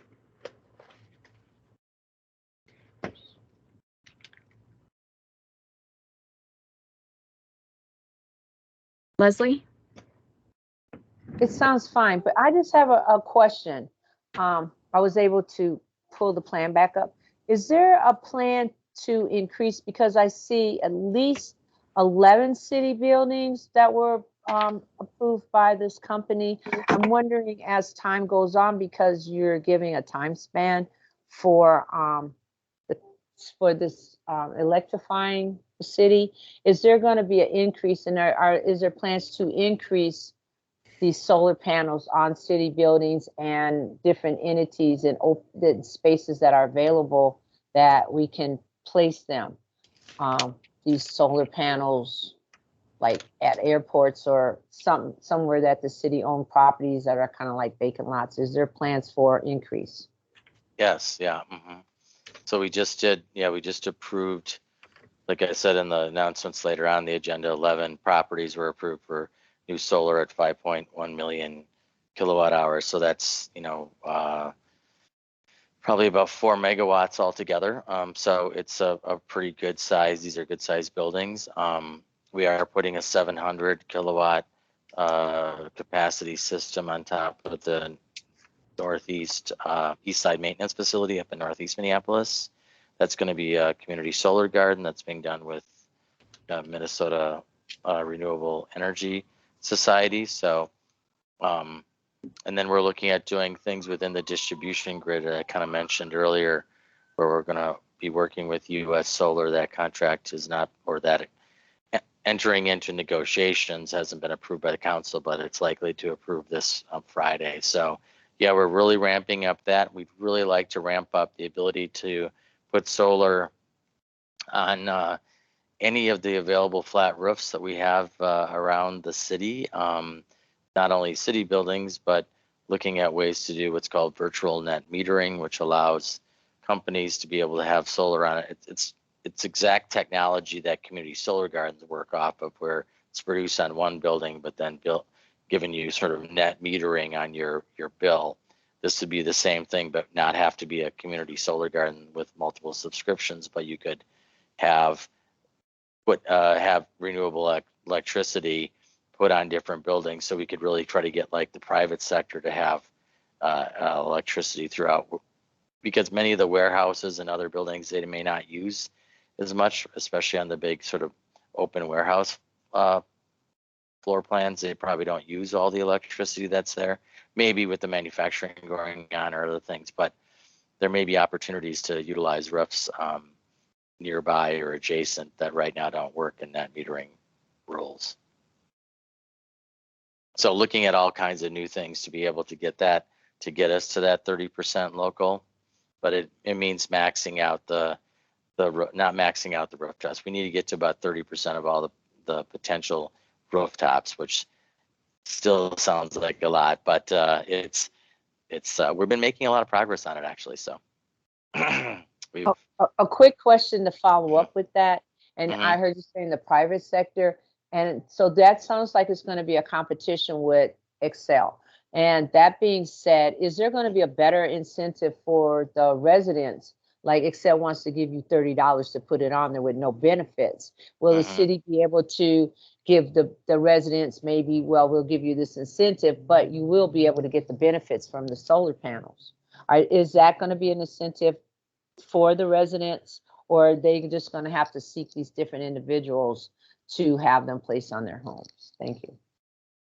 You know, I don't really have the ultimate details on that. I mean, I will say that what we hope to be able to do is to offer a way to access renewable energy that is of benefit and for those who have high energy burdens to reduce their energy burden. So I think there's going to be kind of a scale between where we might be at based on income or need, but I also think we want to create a wider range of opportunities for folks. So, you know, we've got community solar gardens now, we got rooftop solar, and we have all of our rooftop solar incentives are completely used up already.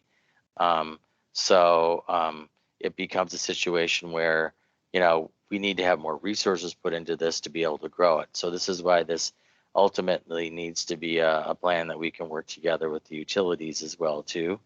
And so, you know, what the opportunities may lie ahead, I know what program you're talking about that they presented. We hope that we can provide, you know, greater benefit of the solar arrays than what's been provided. And we certainly support, and we put that in the principles of our renewable electricity blueprint, that we want to support ownership of our own electricity. So we do actually even include the potential of doing community choice aggregation as an option, which would basically be a complete change from the way we have a monopoly market right now, but not the first thing we jump into. But nonetheless, it's there because it does really support the idea of community and ownership and community choice and community determination for where your energy comes from. I know that was a long answer. Basically, I meant I don't have a definitive response to yours, but just sort of what I was thinking about. Well, thank you. I hope that answers other people. Maybe other people might have been thinking about that, but really, thank you.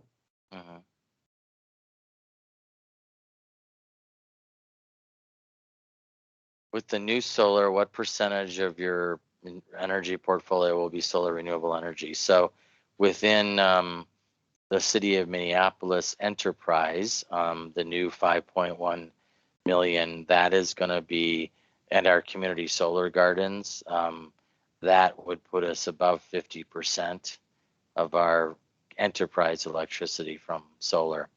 We're actually long-term not going to count our community solar gardens towards the city enterprise because we don't control the renewable energy credits. So we're hoping to get to a point that we will have 100% of our city enterprise from local renewable sources, meaning within the metro area and within the city. 10% local is the goal, which is 8 million kilowatt hours, and then another 70 to 80 million kilowatt hours for the enterprise that would be coming from within the region.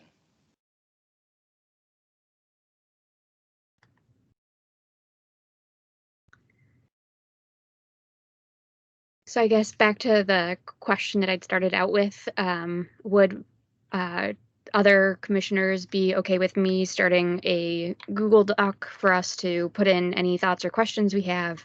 And I can work on turning that into some sort of comment letter that I can send in draft form to Kim in advance of the October 15th deadline, but then have a official sort of review and approval at our October meeting.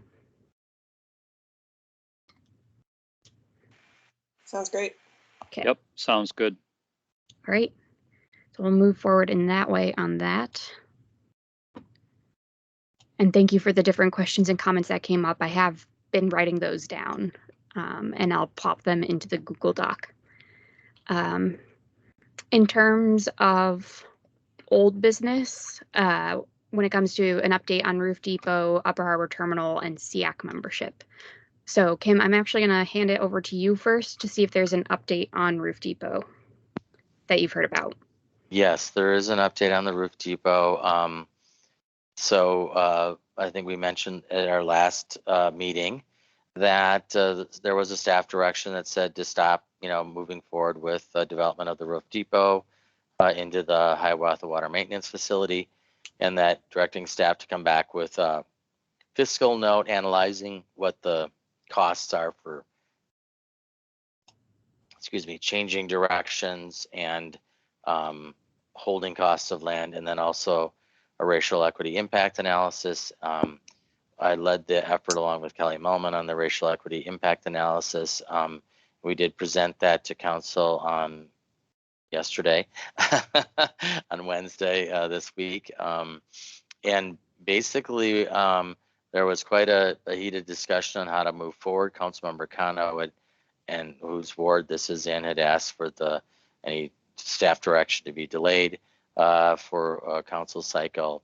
But there was a substitute motion by Councilmember Reich to basically move forward with a plan to have some expansion of the plan, but to remove approximately 3 to 3.5 acres from the southwest portion of the 7-acre site to be sold to public through some kind of process to be determined.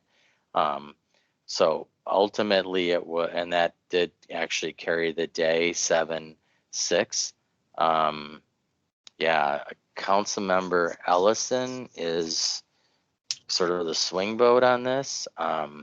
So he voted in favor to stop the project, but he didn't vote in favor last time for the exclusive rights. He was the swing vote on that.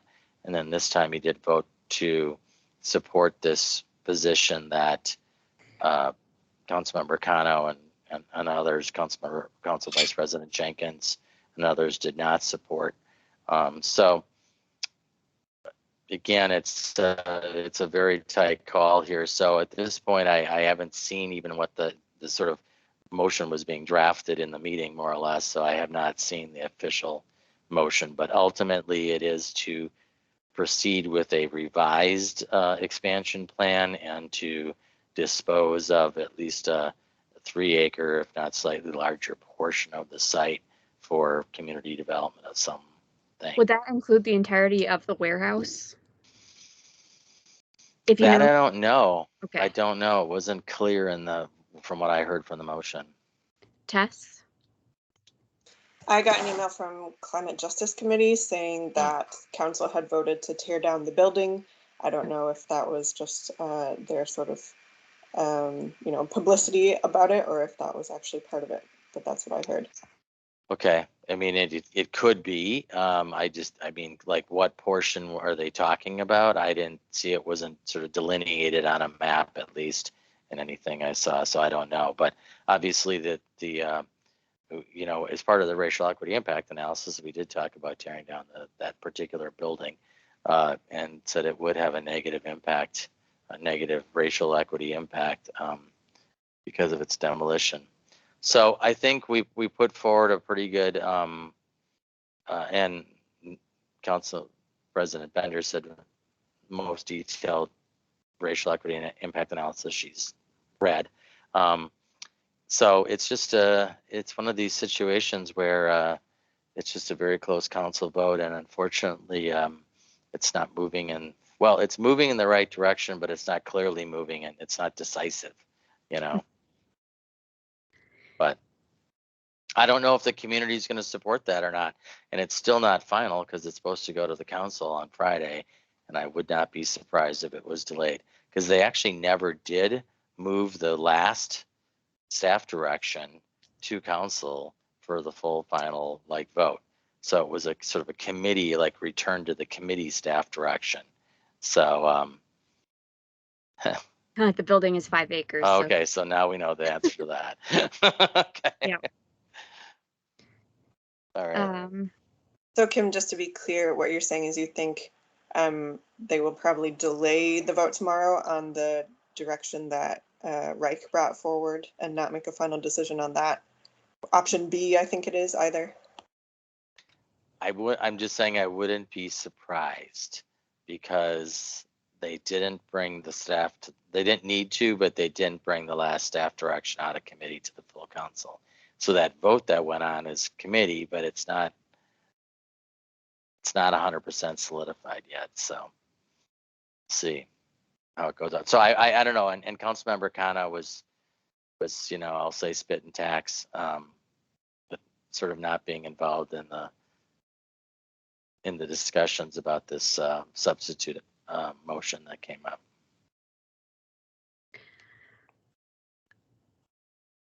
I'll admit that I'm not necessarily certain exactly what we as SEAC could or should be doing right now in this moment. So does anybody have any particular suggestions or thoughts about, you know, anything we might want to be thinking about when it comes to Roof Depot?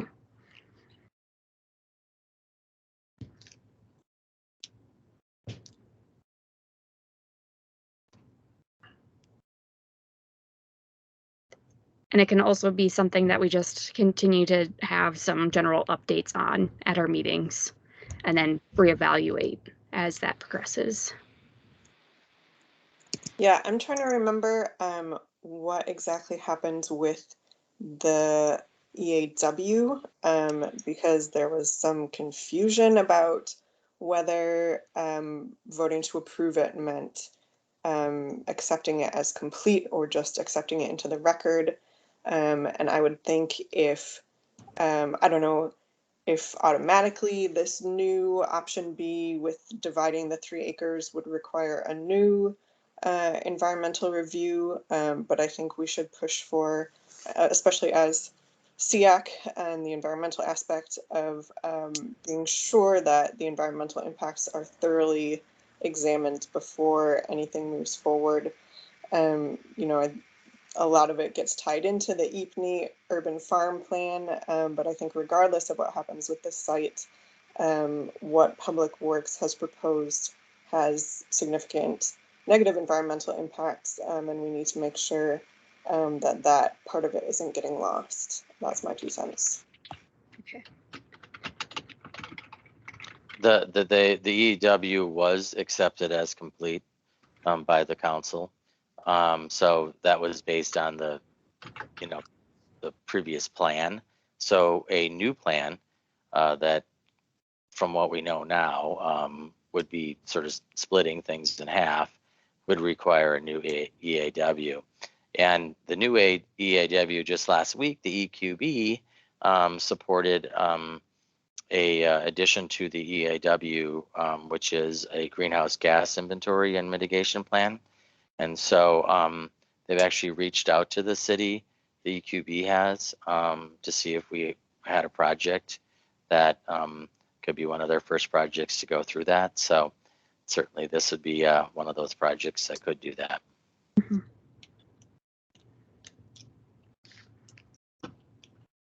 Okay, so depending on council direction, just keeping an eye on whether or not they're doing another environmental assessment and making sure that we have a chance to review that.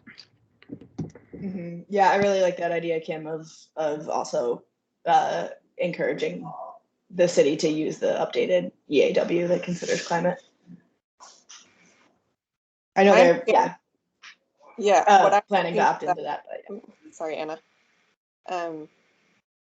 What I had seen with the news about the EQB was that Minneapolis had already signed on to the pilot program.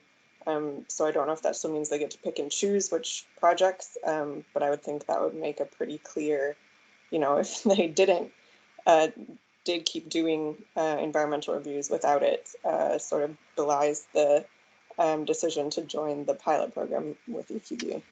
Yeah. It's also too, I hope, I don't know if we have a second to talk about whether that relates to the AUAR for Upper Harbor Terminal.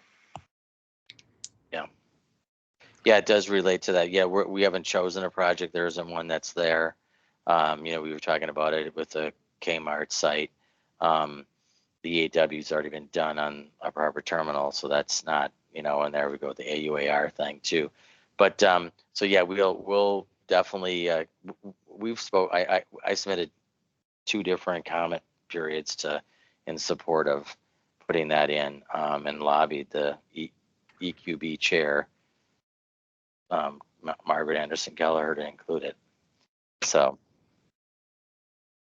it's very important for us, I think, to do that, because otherwise we don't, part of what we had a issue with in this project is it was sort of unclear, because we didn't look at cumulative impacts on this situation within the EAW, how this project was impacting. So anyway, but all that is, we just got to continue to be diligent and bringing it forward in all these processes, because it's not taken for granted. It's taken for granted that it's sort of like we don't need to assess it, but we need to bring this forward. We need to look at how we are impacting communities that have already had cumulative impacts for generations. So anyway, all right, enough said on that. But yeah, AUAR, I'm sorry, you want to go ahead? Yeah, just making sure I'm not on mute. Okay. So on the comment letter that I sent to council, I've literally only gotten a response from Councilmember Johnson's aide saying that they are reviewing the concerns, but that's the only person that I had heard back from. And I think part of it is because Andrew Johnson is the council member for my ward. So Is this on the AUAR, Aaron? Yeah, the AUAR for Upper Harbor Terminal. So the letter that I sent to them, and you should have all been BCC'd on that, the one that I sent on September 9th. Yeah, I also followed up personally and got a response from Kevin Reich and someone else's office that I can't remember. But yeah, I just think, I know it has already been voted on, but the fact that within days the EQB approved this pilot program and the city signed on, I don't know who exactly that decision is, if it's just you, Kim, but to have this AUAR approved, just under the wire with no climate consideration, I don't know what kind of, options there are, but it's just really disappointing to see that, and seems really, I don't know, disingenuous. And, it's 2021 and we need to consider that.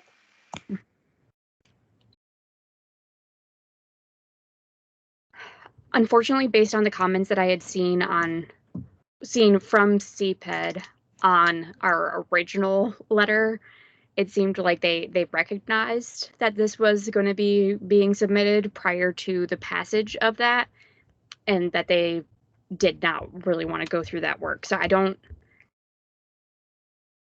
think that there's a way for us to, potentially push them on that right now, especially since it has already been accepted. But when it comes to future, like development plans and stuff, I think that's something that we need to, for sure, check on as SEAC to make sure that it's being thought about there. Any other updates when it comes to AUAR or Roof Depot?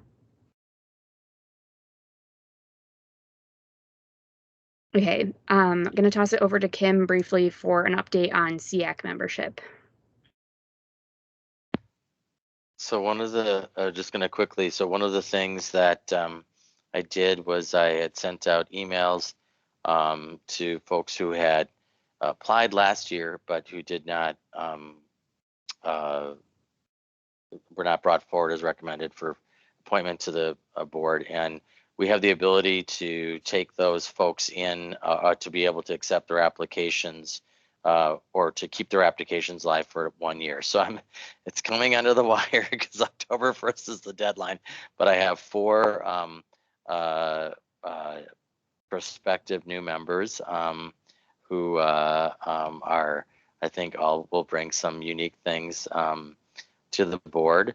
I'm going to share them with our board chair here and stuff, but I haven't had after the meeting, but I haven't had a chance even to send them off to the council members and stuff. So I want to kind of do that internal due diligence first. But I have spoken with all of them, and they're a wide range of backgrounds and areas they live in and professional expertise. So I think they'll be a nice addition to the board, and I hope to be able to get them approved and on board for our October 20th meeting. Okay. Is that what exactly then triggers? Because I was surprised that we have open seats, but then we're not listed among the boards when Minneapolis sent out the application deadline of next week. So what is the sort of decision between, you know, opening it up as an open seats or only considering the applications from last year? It was basically a decision of the capacity that my office has to be able to be in to do another open round of applications.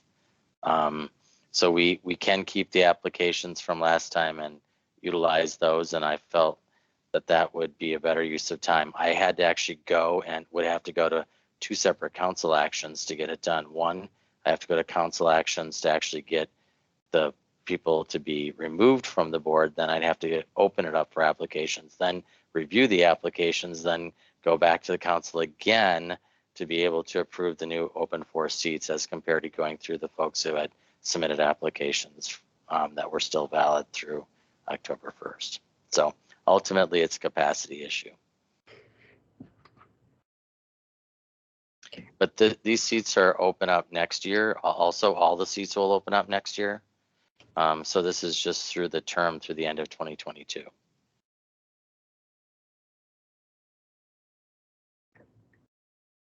Further comments or questions on that?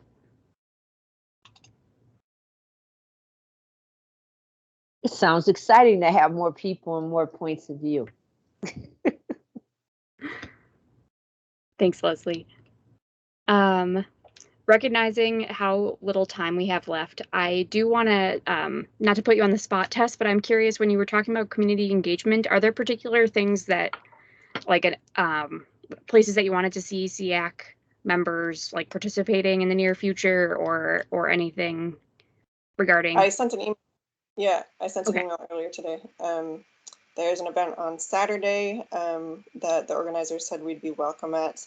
I just haven't really had a chance to follow up, and I won't be available.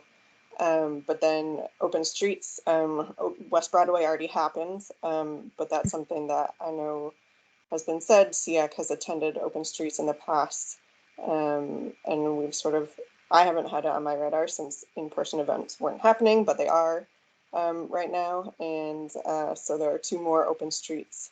And I don't know exactly what the process or the structure has been for that before, but just wanted to make sure that didn't get lost. Thanks, Tess. I would ask right now, is there anybody who's on the call right now who would be interested in kind of tabling at Open Streets to just talk about like what SEAC is, and also to hear what different environmental concerns are from anybody who might stop by the table this upcoming Saturday? Or let's start with this upcoming Saturday, just to see if there's anybody who's available. That's not in Open Streets, just to be clear. Oh, it's not in Open Streets. The garden party. Garden party.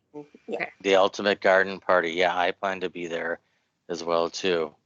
So, yeah, we're actually going to do a proclamation, a Guide Under the Wire proclamation for Michael Cheney and Community Gardens Day on Saturday. Garden party with Project. Yeah, so I'm probably going to present that to him if someone from the mayor's office is not there. So yeah, so I will be there from 12 to 2 for sure. I maybe I didn't announce that on this. We sent out a bunch of announcement stuff through our newsletters and stuff, but so hopefully you've seen that.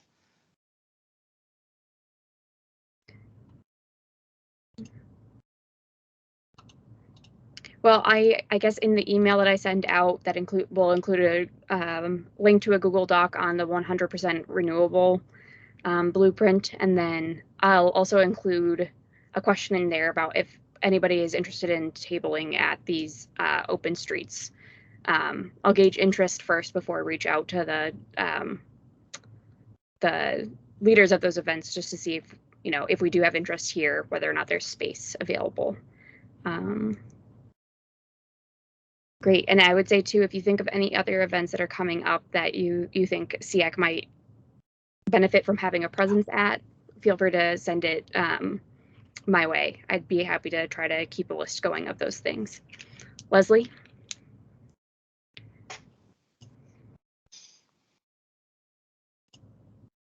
Leslie, it looks like you have your hand up. I'm sorry, I was just talking.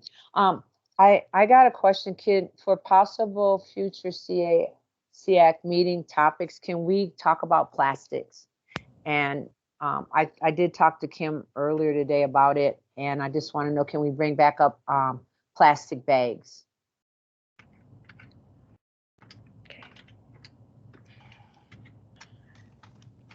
Duly noted and added to the list, and also have added the open MOU that Tess mentioned around bike and scooter share. And I might follow up with you, Tess, on that too, just to make sure I have a better understanding of what that looks like and what we could do about it at our next meeting. Sure, thanks. Any other particular announcements or updates?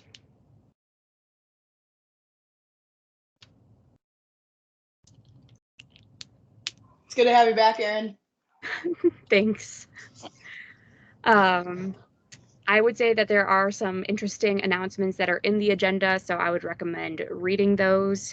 Other than that, I would say that we could probably adjourn. Is anybody opposed to us adjourning?